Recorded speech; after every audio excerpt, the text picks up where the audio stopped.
یقیناً منافقین جو ہے وہ اللہ کو دھوکہ دینے کی کوشش کر رہے ہیں اور اللہ انہیں دھوکہ دے رہا ہے.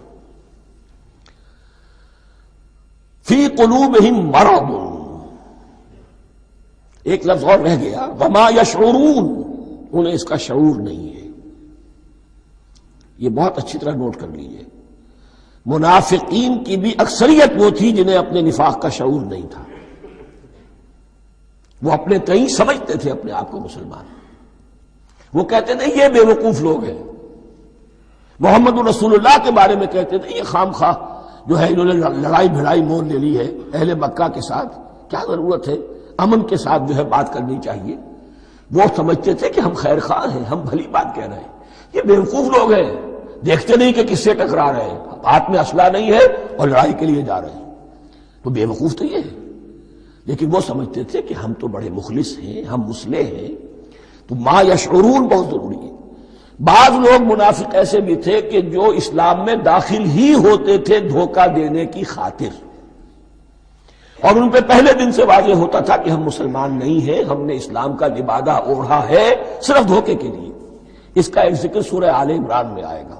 لیکن اکثر و بیشتر منافقین دوسری طرح کے تھے جنہیں اپنے نفاق کا شعور حاصل نہیں تھا. فی قلوبہم مرض، ان کے دلوں میں ایک روگ ہے، بیماری ہے. یہ روگ اور بیماری کیا ہے؟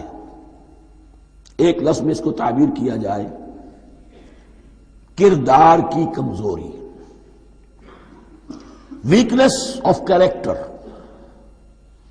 ایک شخص وہ ہوتا ہے کہ جو سمجھتا ہے یہ حق ہے، ہر سے بعد آباد، اب جو ہو سو ہو.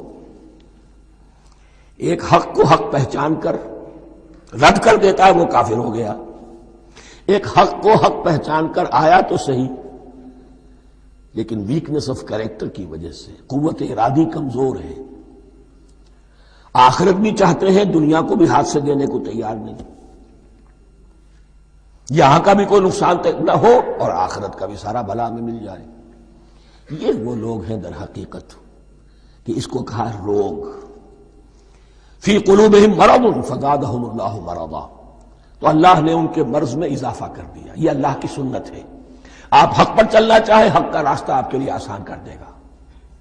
آپ برائی کی طرف جانا چاہیں، بڑی سے بڑی برائی آپ کے لیے ہلکی ہوتی چلی جائے گی. کوئی خاص بات ہی نہیں، چلو یہ بھی کر گزرو، جب یہ کر لیا تو یہ بھی کر گزرو.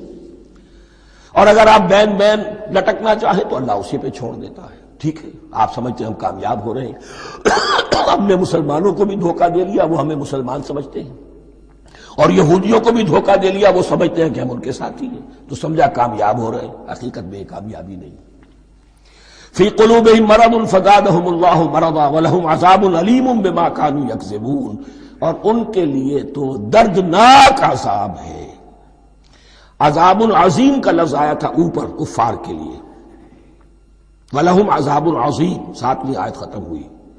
اور عذاب علیم کا لفظ آیا یہاں، ان کے لیے دردناک المناک عذاب ہے. بما کانوا یکذبون، بسبب اس جھوٹ کے جو وہ بول رہے تھے. وَإِذَا قِيلَ لَهُمْ لَا تُفْسِدُوا فِي الْأَرْضِ، اور جب ان سے کہا جاتا تھا مت فساد کرو زمین میں. مراد کیا ہے اس سے؟ کہ جب محمد کو مان لیا کہ اللہ کے رسول ہیں، اب ٹھیک ٹھیک پیروی کرو، ان کے پیچھے چلو، ان کا حکم ہے تو جنگ کے لیے نکلو، ان کی طرف سے تقاضا آتا ہے مال پیش کرو، اور اگر تم اس سے کتراتے ہو تو فساد مچا رہے ہیں، جماعتی زندگی کے اندر فتنہ و فساد پیدا کر رہے ہیں. وَإِذَا قِيلَ لَهُمْ لَا تُفْسِدُوا فِي الْأَرْضِ قَالُوا إِنَّمَا نَحْنُ مُصْلِحُونَ، وہ کہتے تھے نہیں ہم تو صلح کرانے والے ہیں، اصلاح کرنے والے ہیں. ہم چاہتے ہیں لڑنا بھیڑنا کوئی اچھی بات نہیں ہے، ٹکراؤ تصادم یہ کوئی اچھے کام تھوڑا ہی ہے.